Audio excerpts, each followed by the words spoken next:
little bit. President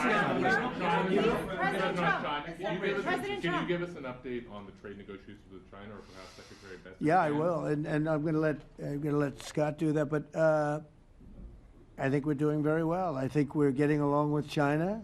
China would like to have something. As of this moment, we'll be meeting in a couple of weeks. We'll be meeting in South Korea. You think myself. Will go forward? I think so. It looks like it's going forward. I think so. They want to meet. We like to meet. I have a very good relationship with President Xi, and we're going to see what happens. But, you know, for years we were taken advantage of by China very badly. We were losing hundreds of billions of dollars a year to China. We really built their military, if you think about it. The kind of money that presidents allowed to be lost to China was just insane. And then when I came into office, as you know, I put very severe tariffs. So we took in hundreds of billions of dollars in my first term from China. Biden let that go because it was so much. He let it continue, but he gave all sorts of exceptions. And by the time you looked at it, Scott, I would say it wasn't the same thing. He would give an exception for anything. If you got up and went out to dinner, he'd give you an exception. So it wasn't the same thing. But I put on very serious tariffs. So we took in hundreds of billions of dollars. And then I left office. The election was rigged. I left office, and that was the story. Now I come back, and we are in a very strong position because of tariffs. We're in a very powerful position because of the fact that we have tariffs. If we didn't have tariffs, we would be in a very weak position. We would be in a weakened state. But with tariffs, we've made hundreds of billions of dollars, not only from China, but from others. And China wants to talk, and we like talking to China. So we have a very good relationship, and we're going to be meeting in South Korea a couple of weeks. And I just got back from a long trip. I'm going on another long trip.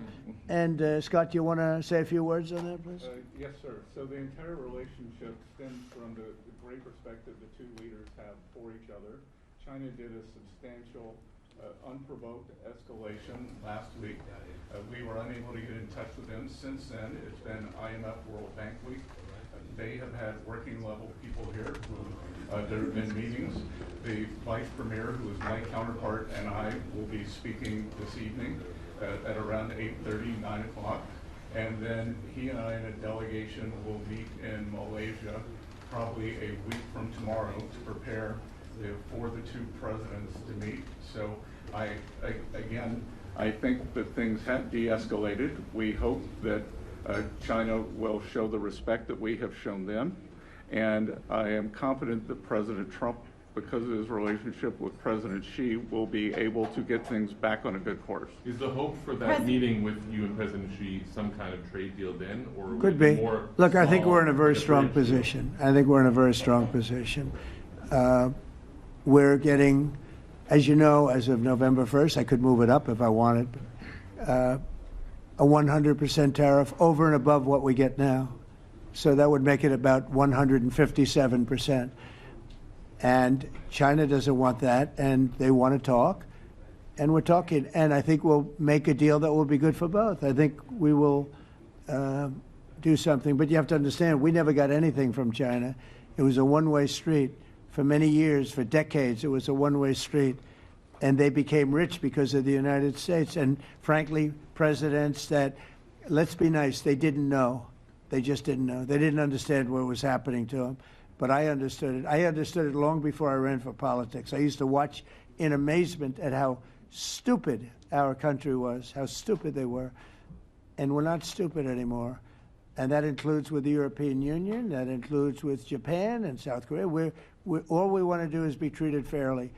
But the fairly is hundreds of billions and even trillions of dollars coming into the United States. And it's our national security is secure because of tariffs. If we didn't have tariffs, we would have no national security. So it's very important. Will you seek China's help in ending the war in Ukraine? Do you need them to put pressure on Russia? I'll be discussing that, but I'd love to see it ended before that. I mean, I think we have a chance of ending the war quickly if flexibility is shown on behalf. And again, we're not losing people.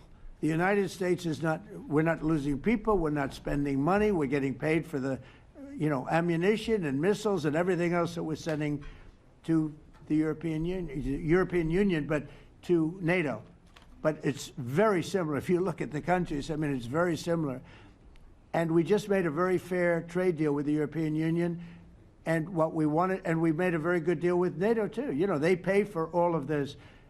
That's not what we're in this for. We're in it to save thousands of lives every week. Thousands and thousands of lives.